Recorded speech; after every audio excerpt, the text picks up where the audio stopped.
You can see the reference there.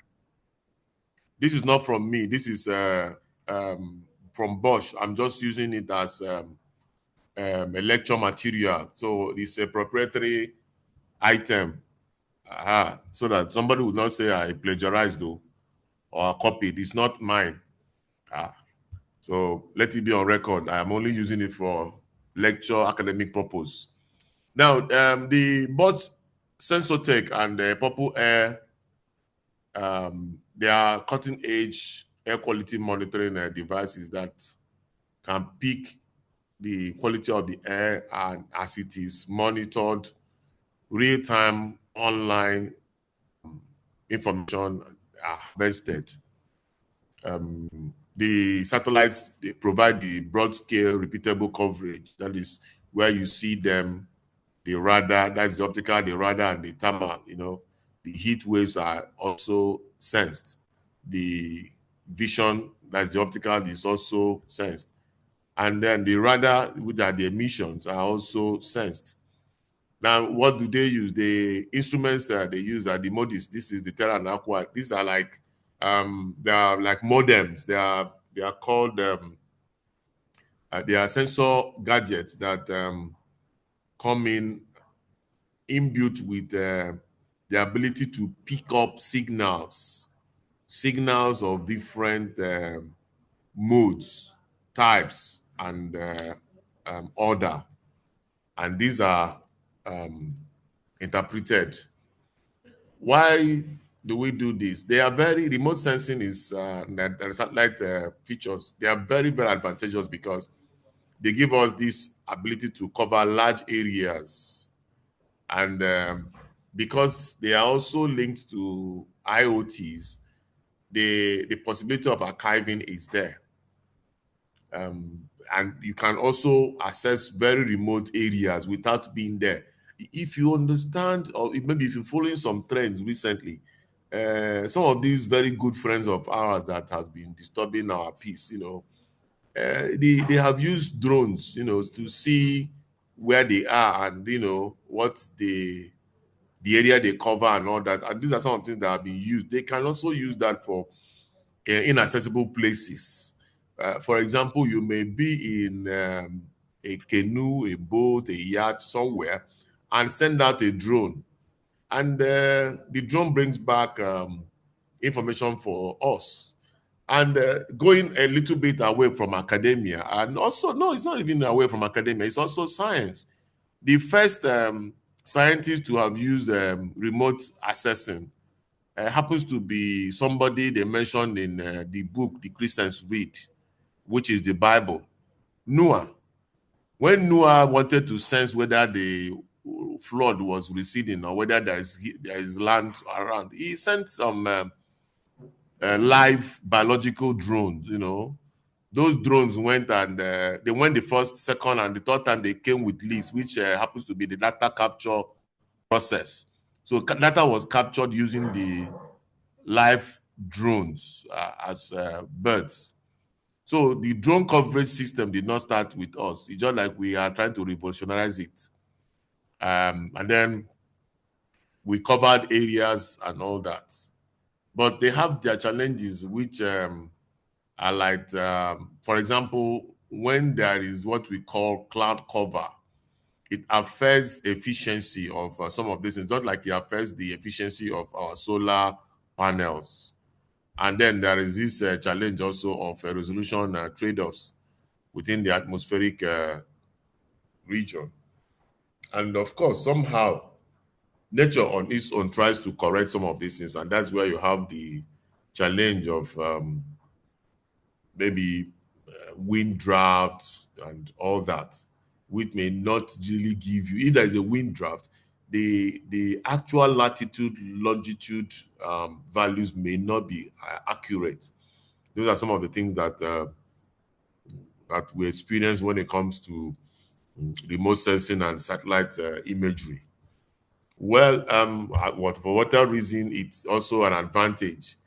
Now, the capture, that's the field sampling and manual so lab methods are also a way of data capture For example, while we were making our presentations, we came across the grab and composite samples of for water, soil, where we also do same when we get to the labs for the lab analysis, particularly for nutrients or contaminants, or even the proteins where we have the DNAs.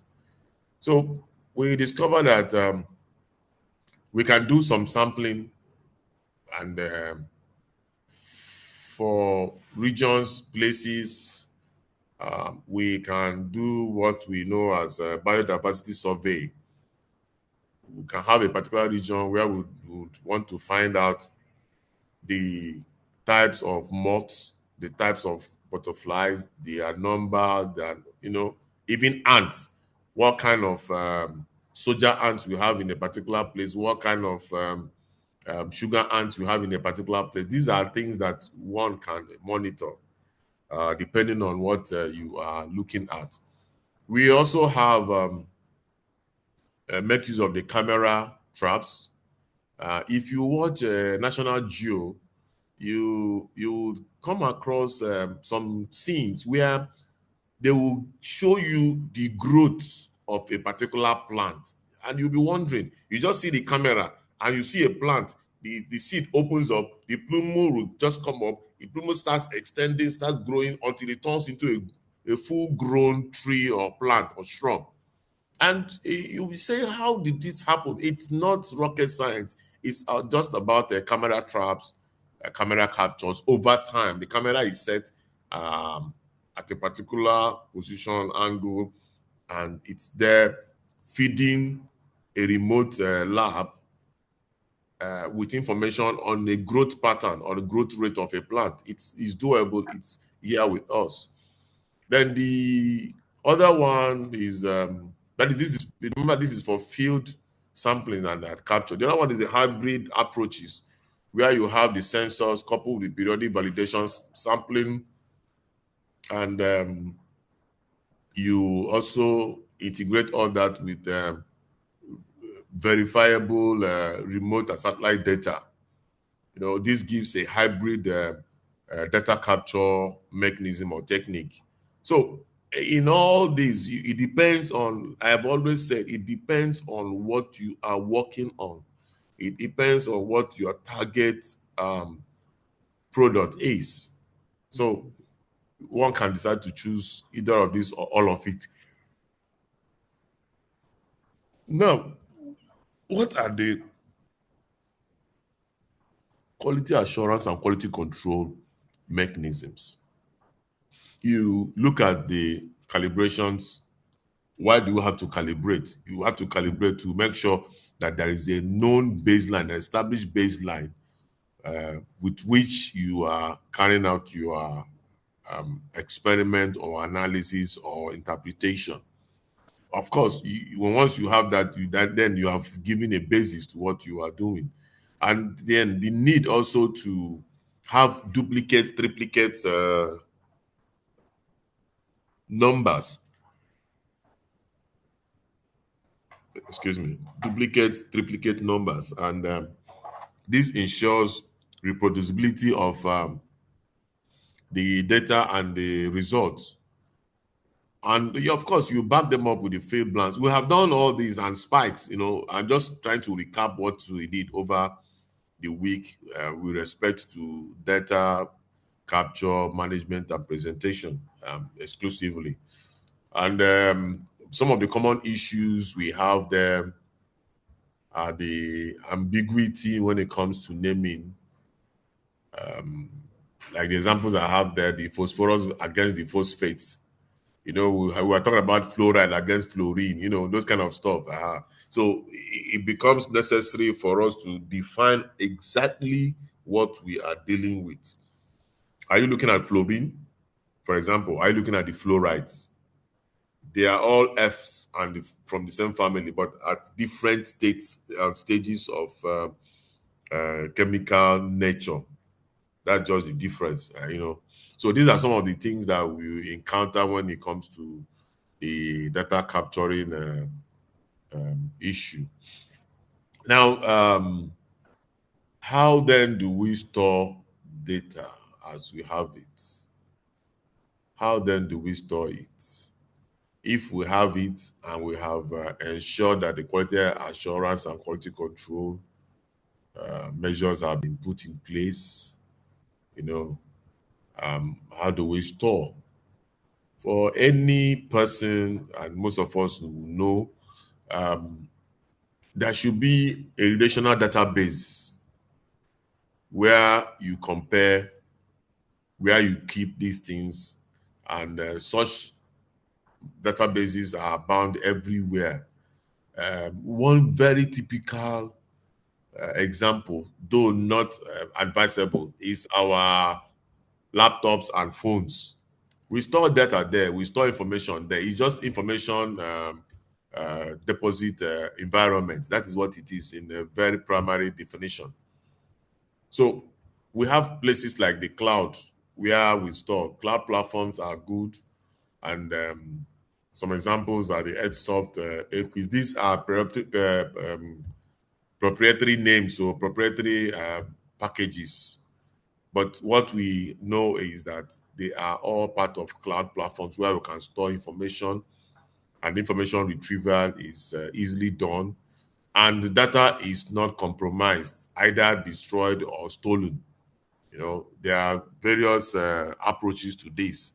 We also have the interoperable formats where we use where we work on things like the water quality exchange and open standards. These are all frameworks. These are forms where we can, store our data and retrieve at any given time as we so desire. For big data considerations, there is a possibility of scaling up and versioning them to have access and controls. Then, of course, we need backups. We have to have backups, we have to have back end views, and make sure that from a back end, nobody interferes or will disrupt the flow of data. From the back end, we also monitor intrusions from unwarranted and unauthorized persons or entities. So that's for the big data storage. Then we have what we know as the open data portals. These are data portals that the people like NASA use. The USGS use them too. They are open, but at the same time restricted.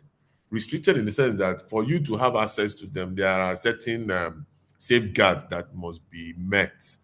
Yes, they are open, but you don't just like no safeguards. There are safeguards. So that is it for the data storage and databases. Then we also have the data processing and cleaning.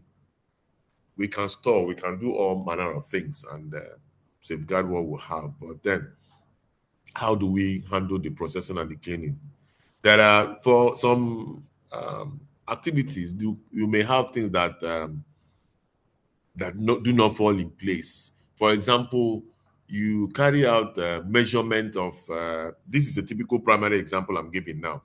You carry out the measurement of volume of oil you collect from a water body, and you collect this every 5 hours, so to say, and you use a measuring cylinder to measure. The first 5 hours you collected and it gave you a volume of 25. Second one, volume of 22. Third one, volume of 24. Fourth one, volume of 5. Fifth one, volume of 23. That 5 is what is known as an outlier. So here we are talking about an outlier detection, where you detect a particular point or data or group of data that falls way outside the range of others. It's called an outlier. And we need to discover these outliers and either screen them off or look at them critically to understand why they occurred. So these are processes that must take place. And then we'll have the gap filling thing where we try to look at why we have, okay, probably we are supposed to be taking data every 30 minutes, but due to one thing or the other, we missed one or two of them. So there should be a way of, filling up those particular gaps based on existing data that we already have. And of course, the normalization and the unit conversions are done. Maybe you are collecting data on based on weight, the weight of the oil. Okay, let's say volume. Let's say, like I said before, 25 cm, 25 mils rather, and you need to get this thing converted to weight, to know the weight of this oil. In this particular one, you have the density of the oil, you have the volume of the oil. Definitely, you will get the what weight, because density is equal to mass over volume. You have density, you have the volume, yes, you have. So you can always get the weight. So these are some of the things that we do in data processing and cleaning. And we also, after these stages, we do the metadata reconciliation and standardization. In the process also, we encounter what is known as the batch processing pipelines, where you use algorithms like you have with Python and R scripts, ETL tools, MATLAB, and the rest of them to sort of arrange, process, and interpret some of the data you have already cleaned and started processing, primary data you have processing. So that is what we do in batches, and it's within the batch processing pipelines. Then we also do the audit trails for reproducibility, like I mentioned before. However, there exists standard methods for some of these analysis, which some of us know, where we use statistical statistical method approaches, where we have the descriptive statistics, we use trend lines, the Kendall test, and we use the time series, and depending also on what you are working on, because it's not the same data. It may not be the same statistical data to that two scientists who are working in areas such as water quality and climate change. They may not be using exactly the same statistical tools. So it depends on the activity you are involved in. Okay, so we can also do the hypothesis testing, correlations, regression, uncertainty quantification, probability index, and all that. We also, just like we do in research analysis, we say research and analysis, we say we do null hypothesis and all those stuff. So these are certain things we do when it comes to processing of our data and the analysis of these data. We also have the GIS and special techniques. The GIS basically is on mapping, aerial mapping. The space that you are interested in, your hazards are working on, and they are supposed to be, harnessed. So you use the GIS and the special techniques to work in these areas, where you even use the technique to map out the nautical miles when it comes to the water bodies and depth and all that. So there we do the spatial interpolation, we do hotspot analysis, we have the overlay analysis and change detection and buffering. And some of the tools that we use engage in these things are like the Google Earth Engine, which integrates point, raster, and vector data layers. So on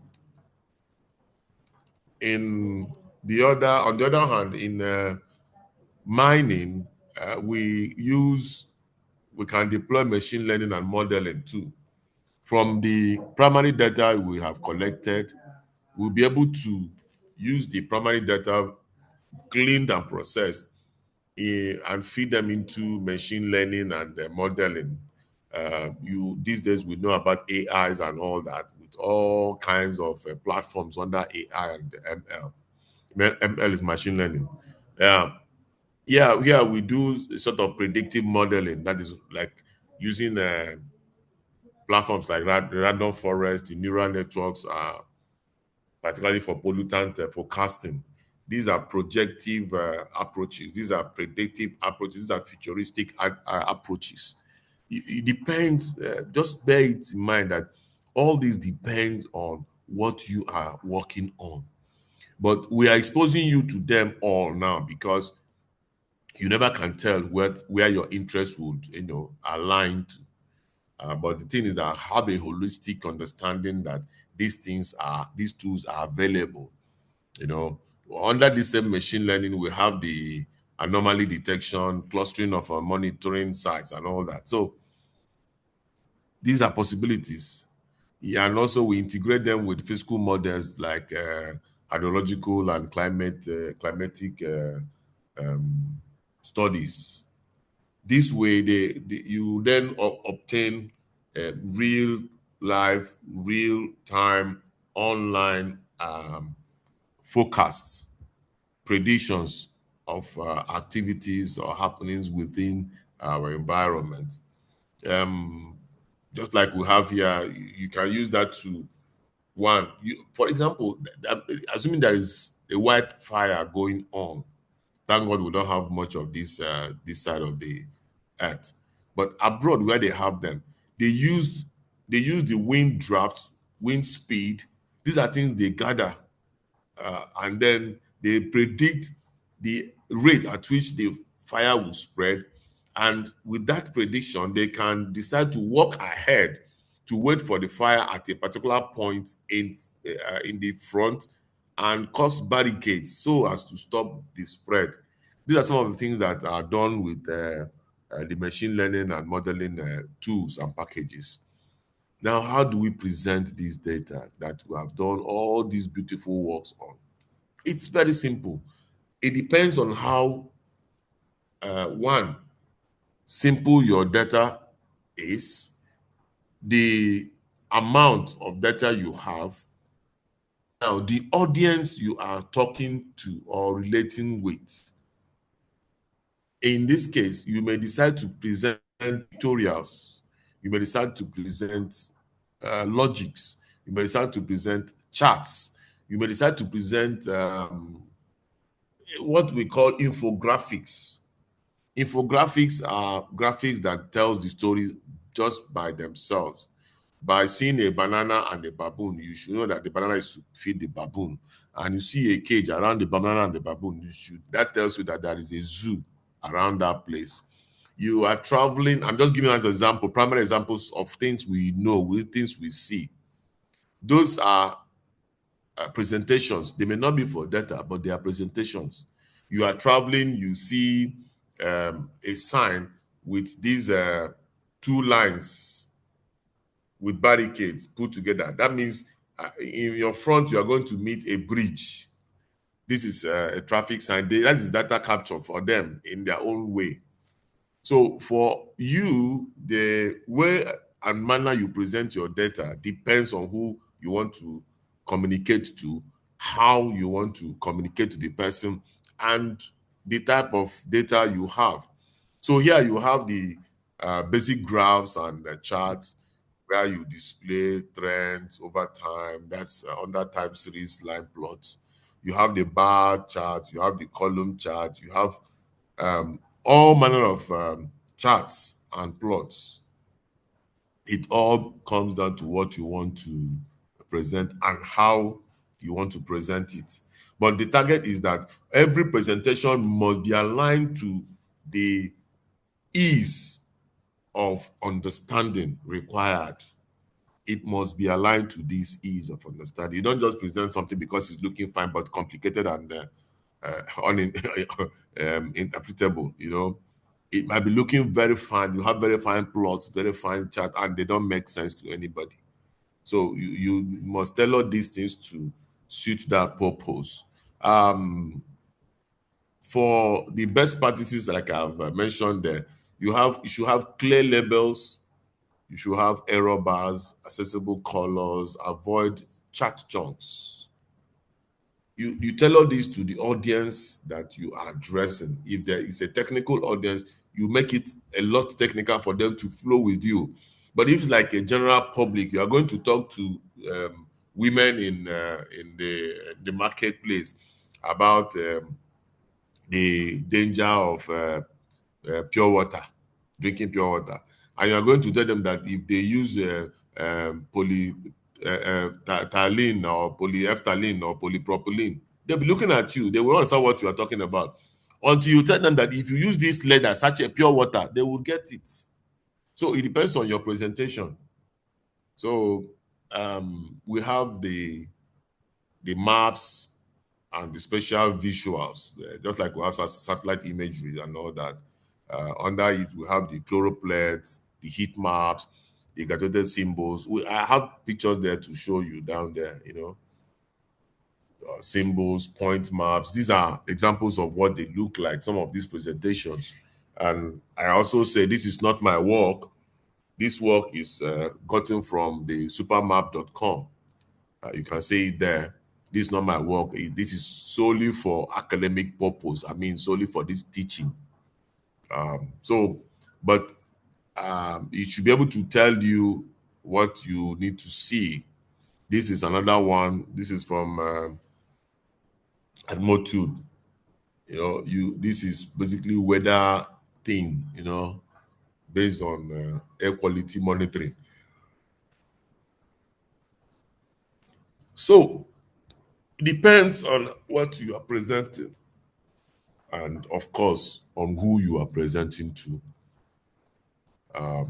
Your presentation also can come in the interactive form using dashboards and tools as real-time filters or drill down or layered views, depending on how you just want to drop it.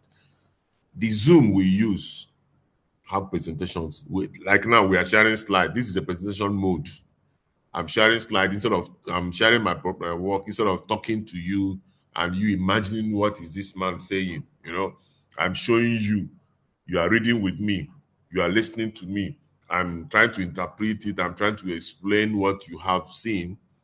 These are presentations, and one of the method is the interactive dashboard, where you have things like smartboard, where you can even draw as you are talking, as it is now with the smart TV. We can teach a smart board. We can teach. So it all depends on what you have. But under these interactive dashboards and tools, we have the Zoom and Zoom plan, pop-ups with metadata, export options. These are some of the things that happen within the smart, so to say, the smart engagement approaches. So let's quickly. I wanted us to discuss something. Okay, no, let's see what we can do. This is an example. This is also from another point. So when you see some of these things, you should understand that these are data presentation approaches, modes, formats that we engage in, and I think we should be able to. Now, when you I have some of these real life examples, the air quality monitoring with Purple Air. How did it capture? It captured low cost optical particle distance of 2.5. That is what it's capturing with the sensor. So they deploy this sensor everywhere, and it feeds back real-time API data with EPA correction equations for regulatory compatibility and all that. Now, how do you present with this information from this analysis, this capture? Is presented as hyperlocal maps that are integrated into EPA fire and smoke map. So you get your data, you feed it into something. You get your data, you interpret it, and you present it. How you present it matters. And the collaboration too is very, very important. Um, What does it do? It fills monitoring gaps, supports wildlife response and health decision. That is for this. They used it for a wildlife monitoring and control. That's for aerial and satellite imagery. The second one is the one deployed for water quality monitoring. As you can see, the site or the location is there, and wow, they still have the metadata challenge, but it's a good try for them to use this to get uh, um, pure water, so to say. Um, I just run through this and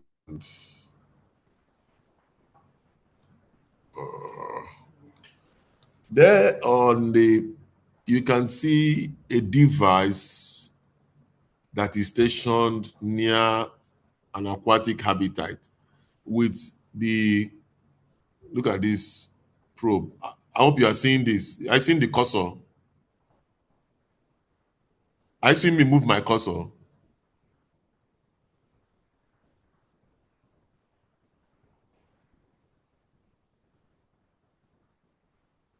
Hello? Hello?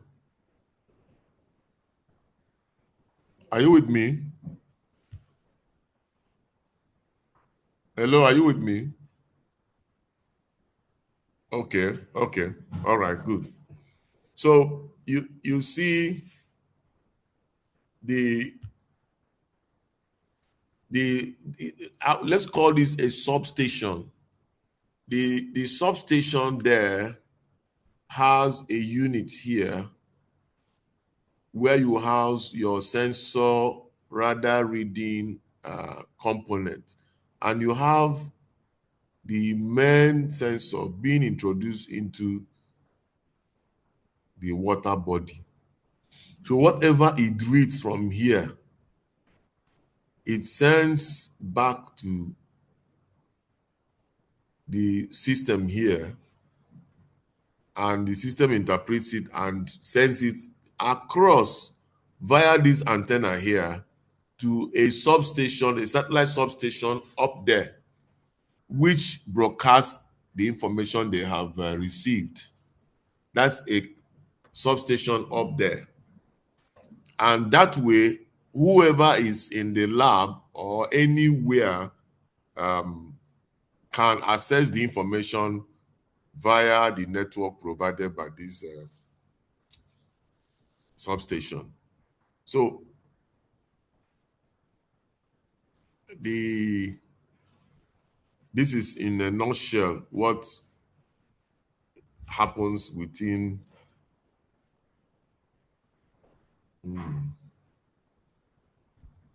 I hope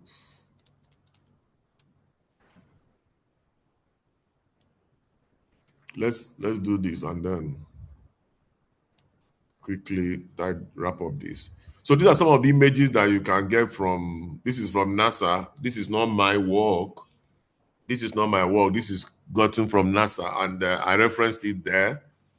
So please, it's just for academic exercise to show us some of the things we've been discussing. So these are satellite images. You can see these are satellite images, and they are all gotten from feeds from the sensors and the materials that have been deployed. I will want to conclude that effective data management ensures quality, usability, and impact in environmental monitoring. And of course, we need to have rigorous QA and QC.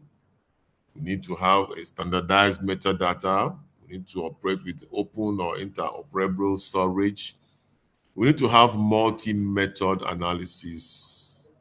and there should be audience appropriate visualizations. That is like maps, dashboards, signboards, other physically observable things.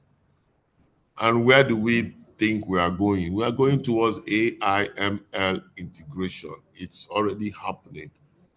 We are looking at denser, that is more robust IoT sensor networks. And of course, most importantly, there ought to be a global collaboration and interfacing as it is. So, on that note, I would want to stop and try for us to wrap up this course. And I feel if there are concerns, I will take one or two, and we just have a few minutes and we would be fine. Thank you very much.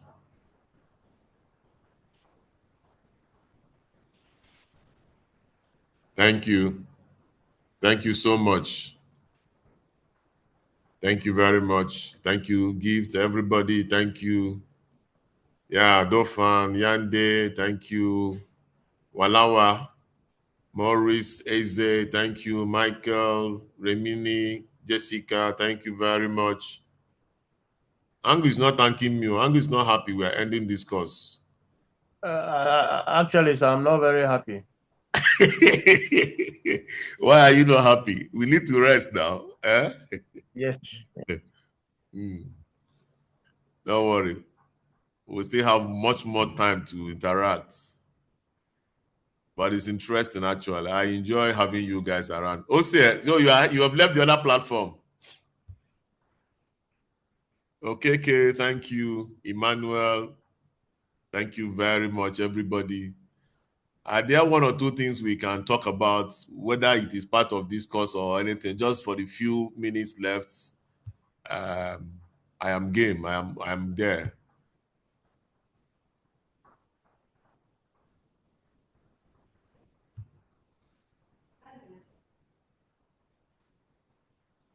Anyiman, I hope I got it right. Anyiman.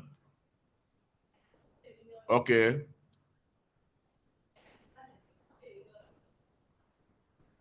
Osia.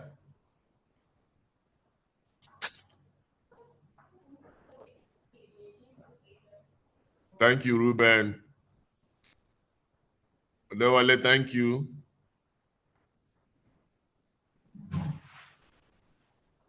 Thank you, Vashima. Thank you very much. Thank you. It's good to have you on board too. You've been wonderful candidates. Okay, thank you. Well, I passed the exam of calling your name right. Thank you. Good. Anaji, thank you. Yeah, Gloria, thank you for that presentation too. So I believe that we are good.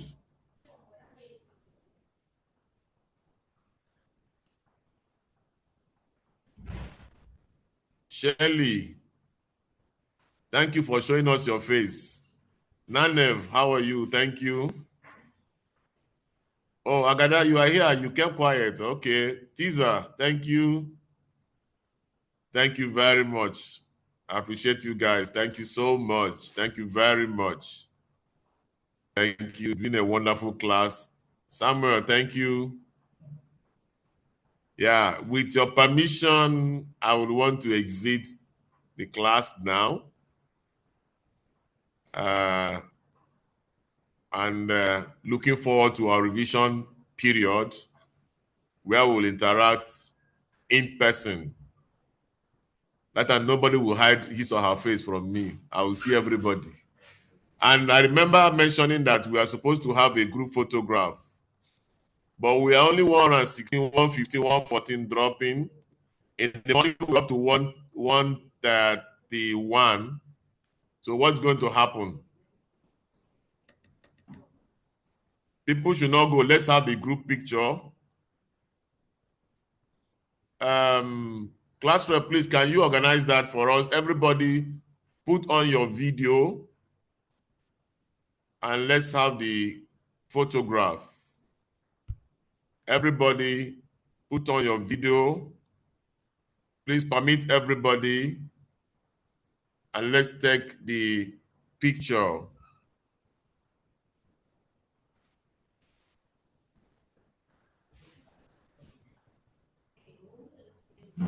Okay, can our host and co-host, can we handle the pictures?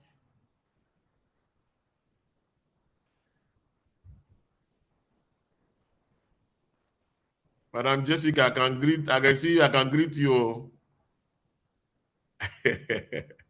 Well done. Chia, how are you? Teaser. So are we taking the photograph? Have we? Admin, please, have we taken the photograph?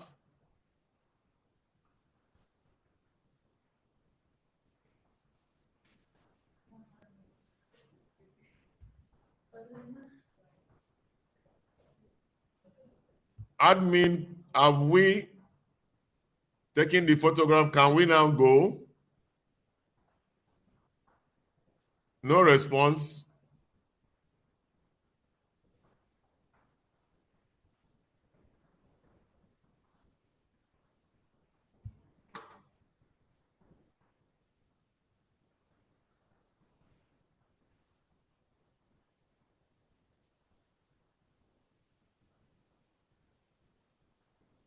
I assume we have done that. So I wish all of us a pleasant period and believing that we'll keep enjoying these engagements. Madam Veronica, why are you not smiling? What is happening? Farida, wow. How are you? You're fine. You're not smiling too? Mr. Frederick is in his car. He's not in a classroom. That's interesting. Mark Tazo. That's interesting. Someone is enjoying, the way he's relaxed. I think there is a glass of juice. Dogara, I can see your hand. Simon, I greet you.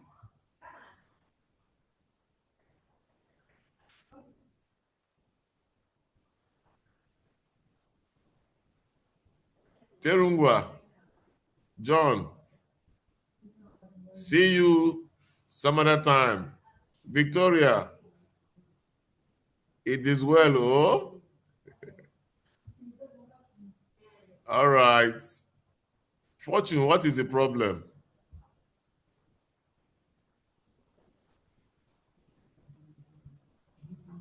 You are bigger than that problem. Patience. All right. See you guys during the in-person revision time. And it's been a pleasure having you on board. And my lines are open for any challenge you have in the course of your program that you feel I can be of help. Feel free to reach out to me. And where I cannot, the HOD is there to respond to all of your concerns. Till then, enjoy yourselves.